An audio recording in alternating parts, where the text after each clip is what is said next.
Okay, selamat pagi. Hari ini kita akan bincang 8 bahan buatan dalam industri. Jadi inilah apa yang kita akan belajar. Ada 4 bahan yang kita perlu faham.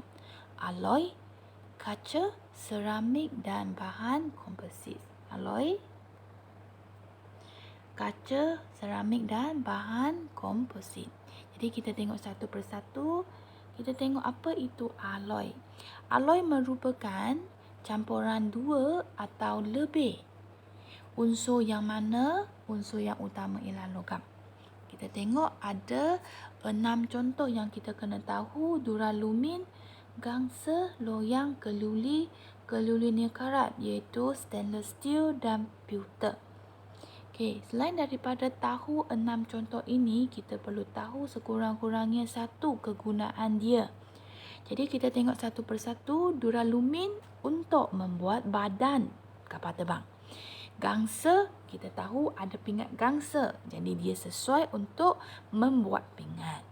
Buras atau loyang boleh buat kunci. Dan steel atau keluli boleh buat badan kereta. Tapi steel ini lebih cepat berkarat kalau berbanding dengan keluli nikarat. Keluli nikarat adalah stainless steel. Kita boleh guna untuk membuat sudu dan garpu.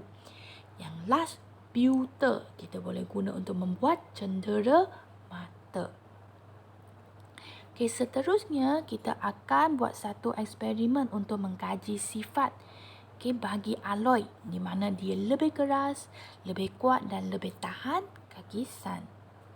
Ini dia ada dua bahagian. Bahagian pertama kita akan uji sifat tahan kakisan.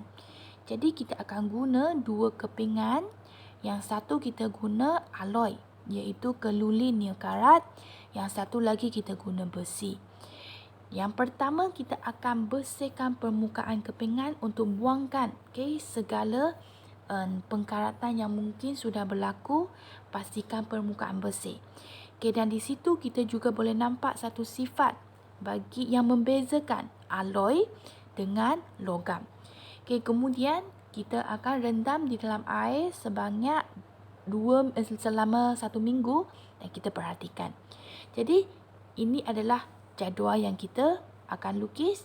Data yang kita dapat selepas dibersihkan dengan kertas pasir, keluli nikarat ataupun stainless steel akan bersinar.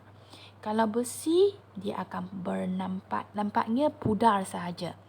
Manakala jika kita rendamkan dia selama seminggu, pastinya besi sudah berkarat. Manakala keluli nikarat belum berkarat. Eksperimen kedua, kita nak kaji sifat kekerasan. Alloy lebih keras. Jadi hipotesis yang kita akan buat di sini adalah bergantung kepada lekuk yang berada di atas blok setelah saya turunkan pemberat itu ke atas berbola keluli. Jadi di sini saya akan ulang step. Yang kali pertama saya akan guna blok gangsa iaitu alloy. Yang kedua saya akan ulang step yang sama dengan blok kupra.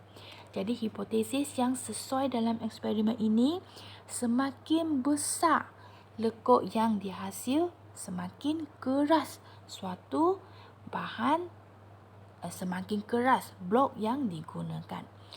Jadi pemboleh ubah, cuba kamu fikir sendiri.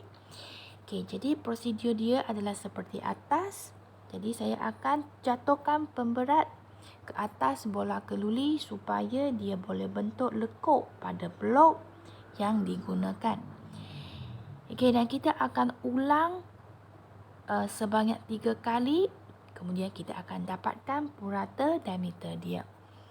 Jadi ini adalah data yang kita jadual yang kita akan lukis. Gangsa kita akan ulang sebanyak 4.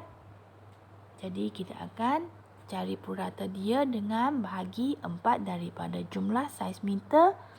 Sama juga untuk kupra.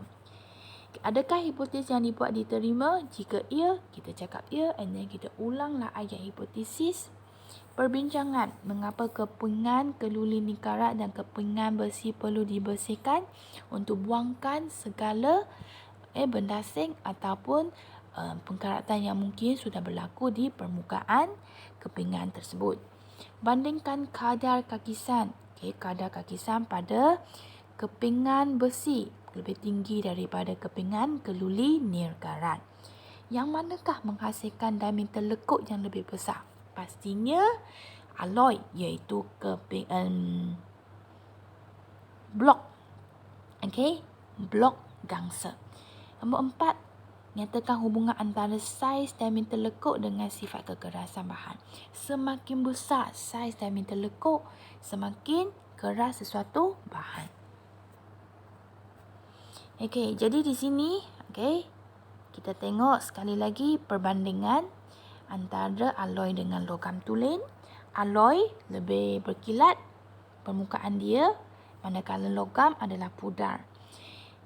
Alloy tahan kakis, logam mudah kakis. Dan keras, alloy keras, logam tulen kurang keras. Di sini ada sedikit penerangan. Kenapa logam tulen kurang keras? Sebenarnya logam tulen terdiri daripada satu atom yang bersaiz sama sahaja. Jadi apabila dikenakan daya, logam di dalam susunan ini adalah senang menggelongso. Ini keyword dia. Di atas satu sama lain. Jadi hal ini menyebabkan logam bersifat mulur atau mudah ditarik menjadi dawai halus. Kita tengok lagi. Logam tulen dia juga bersifat boleh ditempa. Kenapa? Sebab sebenarnya terdapat ruang-ruang yang kosong antara logam tulen. Jadi apabila dikenakan daya, atom akan mengelongso dan mengisi ruangan yang kosong. Jadi di situlah akan membentuk struktur baharu. Jadi dia kurang keras. Dia mudah ditempa sebab ada ruang-ruang yang kosong antara susunan atom.